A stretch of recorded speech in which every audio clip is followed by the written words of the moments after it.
Devotions today are focused on the vital importance to all of us of work and engaging in an occupation, and its importance to the welfare of all humankind.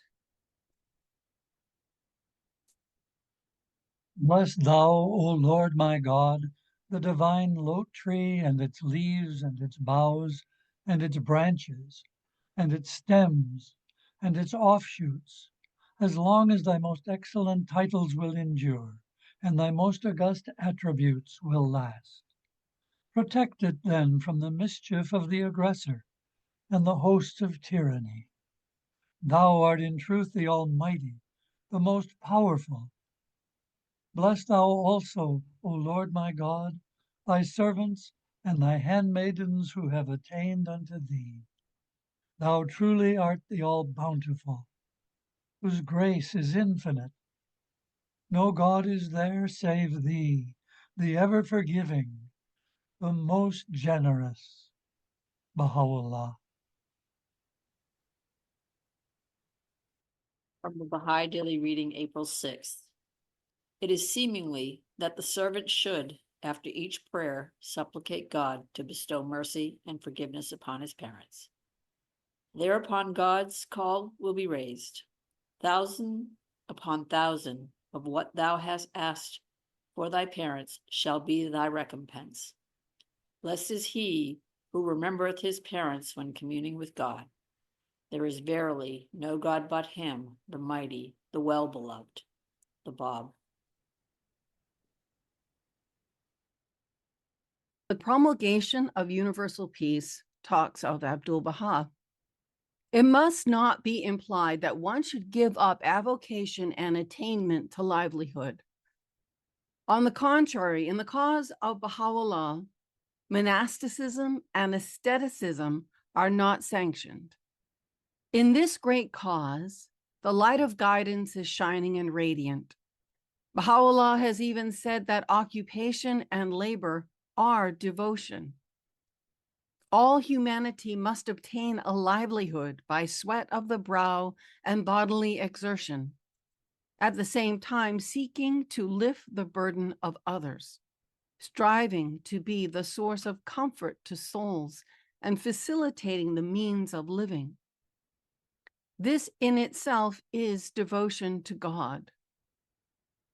Baha'u'llah has thereby encouraged action and stimulated service. But the energies of the heart must not be attached to these things. The soul must not be completely occupied with them. Though the mind is busy, the heart must be attracted toward the kingdom of God in order that the virtues of humanity may be attained from every direction and source. I rejoice to hear that thou takest pains with thine art, for in this wonderful new age, art is worship.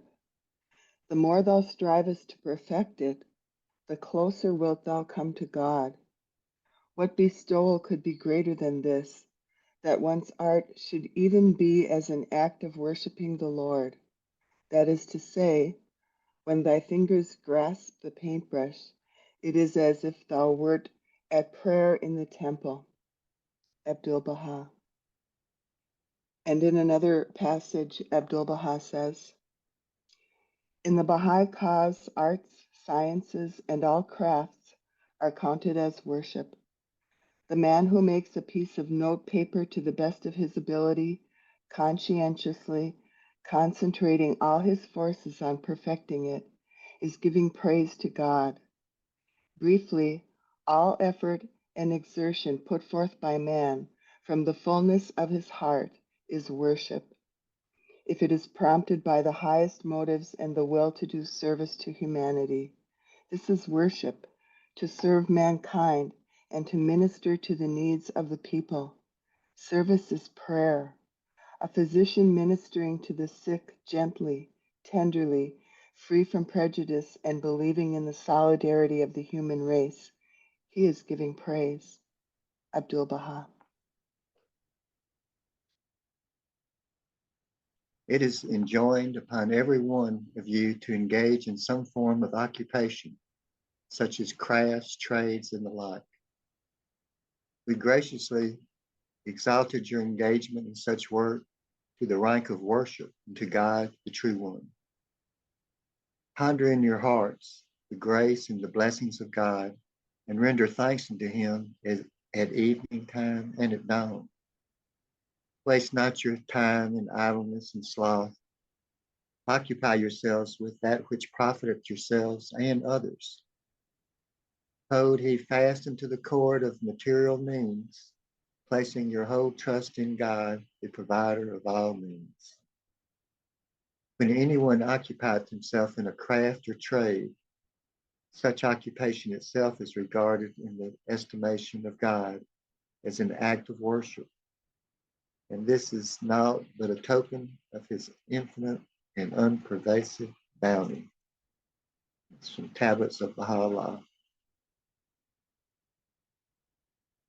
At present, the state of affairs is in turmoil. Tribulations are manifold, and the authorities have launched attacks from every direction. However, the invisible hand of God is at work, and the wrathful avenger is watching over the oppressed community of the righteous and the pious. Things that were hidden will be revealed, and realities that were unknown will become clear and evident. The innocence of those long-suffering and sanctified beings will definitely be proved and established, and every act of injustice, of iniquity, and malice wrought by the evildoers will be laid bare. The day star of glory, as is prophesied, will shine forth from that land with such radiance that all men, high or low, of the rulers or the ruled, friend or foe, whether far or near, will be astonished and bewildered. Now is the time for steadfastness. Now is the ripe moment for the stalwart warriors and champions to show forth courage and to demonstrate their heroism in the arena of service. Until such time as God will exalt his cause, will remove the distress and anxiety of his friends and trusted servants, and glorify those who were brought low among his creatures, to make them spiritual leaders among men, to make them God's heirs. Baha'u'llah from Fire and Light. The ultimate object of all learning is the knowledge of God. But education should also fit a child to earn its living when it grows up, for according to Baha'i teaching, all must work. Even the rich should not be idle. Baha'u'llah revealed, O my servants, ye are the trees of my garden. Ye must give forth goodly and wondrous fruits, that ye yourselves and others may profit therefrom. Thus it is incumbent upon everyone to engage in crafts and professions, for therein lies the secret of wealth. O men of understanding, for results depend upon means, and the grace of God shall be all sufficient unto you. Trees that yield no fruit have been and will ever be for the fire. Work, whether paid or voluntary, should be done in a spirit of service to mankind. So executed, it is in this age equivalent to worship. O Lord, unto thee I repair for refuge, and toward all thy signs I set my heart. O Lord, whether traveling or at home, or in my occupation, or in my work, I place my whole trust in thee. Grant me then thy sufficing help, so as to make me independent of all things. O thou who art unsurpassed in thy mercy, bestow upon me my portion, O Lord, as thou pleasest, and cause me to be satisfied with whatsoever thou hast ordained for me. Thine is the absolute authority to command above